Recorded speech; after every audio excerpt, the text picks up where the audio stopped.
오늘을 살아가는 묵상 시간입니다. 오늘 본문 말씀 에스겔서 22장 4절과 5절입니다. 그러므로 내가 너로 이방의 능욕을 받으며 만국의 조롱거리가 되게 하노라. 너 이름이 더럽고 어지러움이 많은 자여 가까운 자나 먼 자나 다 너를 조롱하리라. 자, 우리 사회에서 일어나는 일들 보면 이제 다른 사람에 대하여 동정적이거나 지나치게 관심이 많을 때에는 덕을 보기보다는 손해 볼 때가 참 많습니다. 또 다른 사람을 도와준다고 해도 그것이 밑에 빠진 독에 물을 붓는 것처럼 끝이 없을 때도 참 많이 있죠. 그래서 아예 처음부터 관심을 가지지 않으려고 하는 마음이 참 많습니다. 그러나 여기에는 더 중요한 이유가 있습니다. 그것은 바로 우리가 우상에 사로잡히면 그렇게 된다는 것이죠. 에스겔서 22장 3절 끝에 보시면 우상을 만들어 스스로 더럽히는 성아라라고 말씀을 책망합니다. 하나님께서는 예루살렘이 이렇게 냉랭하게 되고 남에게 대하여 무관심해서 다른 사람을 죽게 내버려 두는 것은 능력이 적거나 돈이 없어서가 아니라고 말씀하는 것입니다. 그 이유가 바로 우상이라는 겁니다. 여기서 우상이라고 하는 것이 무엇입니까? 우상은 자기의 욕망을 최고로 높이 생각하는 것입니다. 골로새서 3장 5절에도 말씀하죠. 사도 바울은 탐심은 우상 숭배니라 라는 말씀합니다. 사실 우리는 남을 돕는데도 한계가 다 있습니다. 또 남을 도우려고 하다가 오히려 이용을 당해서 손해볼 때도 있습니다. 이런 것을 조심하는 것을 하나님이 책망하는 것이 아닌 것입니다. 사람이 욕망을 절대시하면 사람의 가치를 중요하게 생각하지 않게 됩니다. 예를 들어서 우리가 어떤 사업을 할 때 그 사업을 통해서 얻을 수 있는 수입도 중요하지만 그럼에도 불구하고 돈 버는 것만 목적으로 한다면 그때에는 한 사람 한 사람이 사람으로 보이지 않고 돈으로 보일 수밖에 없습니다. 자칫 잘못하면 교회도 얼마든지 그렇게 될 수 있습니다. 교회에 오는 한 사람 한 사람은 모두 개인적으로 병이나 어려움을 가지고 마치 지푸라기라도 잡으려고 하는 심정으로 하나님의 말씀을 붙잡으려고 교회에 나오는 것입니다. 그런데 이 사람들이 모두 헌금을 낼 사람으로 보이고 자기의 야망을 실현할 수단으로 생각하게 된다면 그때는 그 사람의 개인적인 어려움이나 아픔은 별로 중요하게 생각하지 않게 되는 것입니다. 왜냐하면 이 사람들에게는 사람이 목적이 아니라 수단이기 때문입니다. 오늘 특별히 우리가 함께 보고 있는 본문의 말씀을 생각하면 예루살렘의 이야기가 더 이상 남의 이야기가 아니라는 것을 보게 됩니다. 이것은 오늘 우리가 조금만 돈에 욕심을 내고 야망의 욕심에 빠져 있으면 얼마든지 일어날 수 있는 일이라는 것이죠. 우리는 사람이 사람으로 보여야지 돈으로 보이고 수단으로 보이면 마치 피 흘린 예루살렘이 되는 것입니다. 그래서 하나님은 이렇게 말씀하신 것입니다.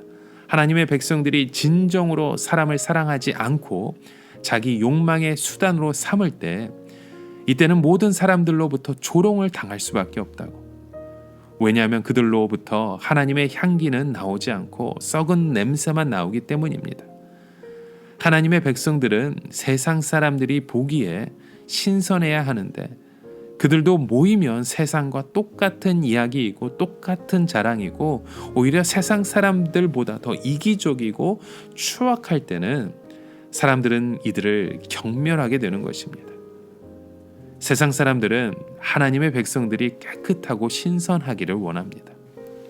하지만 하나님의 백성들은 자신들이 화려하고 유명하고 부해야 사람들이 좋아하는 줄 알고 착각하는 것이죠. 실제로는 정반대인 것입니다. 하나님의 백성들이 언제나 웃음을 잃지 않고 세상을 따라가지 아니하고 순결할 때 존경이 되고 머리를 숙이게 되는 것입니다.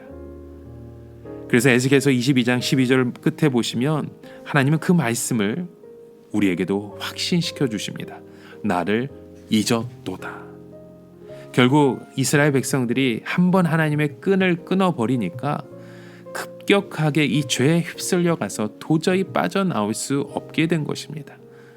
더욱이 가장 중요한 하나님을 잊게 되었던 것이죠. 이것은 하나님의 존재를 생각하지 않았다는 것입니다.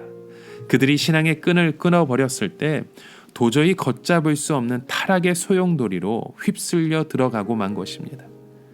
일시적인 재미는 있었는지 모르지만 하나님의 축복을 잃었고 하나님의 보호하심도 잃어버리게 된 것입니다. 여러분, 우리는 절대로 하나님을 놓쳐서는 안 됩니다. 우리는 돈보다도 하나님이 더 중요한 분이 되어야 하고 세상의 성공보다 하나님을 붙잡아야 합니다. 왜냐하면 하나님 안에 그 모든 축복이 다 있기 때문입니다. 세상에서 얻는 복도 사실은 하나님이 다 주시는 것입니다. 대개 하나님의 백성들이 실패하는 이유는 자기 자신의 생각과 능력을 믿기 때문입니다. 이것은 마치 급류가 흡수려 가고 있는데, 그렇게 흘려 들어가고 있는데 충분히 헤엄칠 자신이 있다고 자신을 믿는 것과 마찬가지죠. 그러나 실제로 급류에 빠들어가면 헤엄치는 것은 불가능합니다. 오직 밧줄을 잡아야 살 수 있습니다. 우리가 하나님의 말씀을 붙잡고 가면 여러분, 절대로 하나님은 놓지 않으십니다. 그리고 하나님의 말씀만이 이런 우리의 그 죄악과 그 방종에서부터 떨쳐버릴 수 있는 것이지, 인간의 결심만으로 절대는 우리는 죄를 이길 수 없는 것입니다. 여러분, 우리가 하나님을 믿는 자로서 세상을 따라가는 자들이 아니라, 세상 사람들이 믿는 자를 욕되게 하는 것이 아니라, 아버지 하나님의 말씀 안에 우리가 주의 능력 가운데 굳건하게 서서 온전히 하나님의 말씀만을 붙들어 가시는 그 하나님을 놓지 않는 믿음의 신앙의 고백들이 오늘 우리의 삶을 통해 세워지길 주님의 이름으로 간절히 축원합니다. 오늘을 살아가며 한 가지 묵상의 질문을 드립니다. 여러분, 오늘 우리가 붙들고 있는 것은 무엇입니까? 이 세상의 욕심과 욕망의 끈을 우리가 붙잡고 있는 것은 아닌지, 아니면 하나님의 그 말씀을 간절하게 붙들고 주님을 소망하고 있는지 우리의 모습을 다시금 돌아보시길 바랍니다. 함께 기도합니다. 하나님 아버지, 오늘 우리가 붙들고 있는 것이 무엇인지 다시금 돌아보기 원합니다. 무엇보다도 하나님의 말씀에 붙들림 바 되는 믿음의 고백되게 하여 주시옵소서. 세상의 야망에 욕망에 사로잡힌 우리의 인생이 아니라 주의 말씀에 붙들림 바 되는 믿음의 고백들이 세워지고 일어나 주님의 이름을 찬양하는 귀한 하나님의 권속들 되게 하여 주시옵소서. 예수님의 이름으로 기도드립니다. 아멘.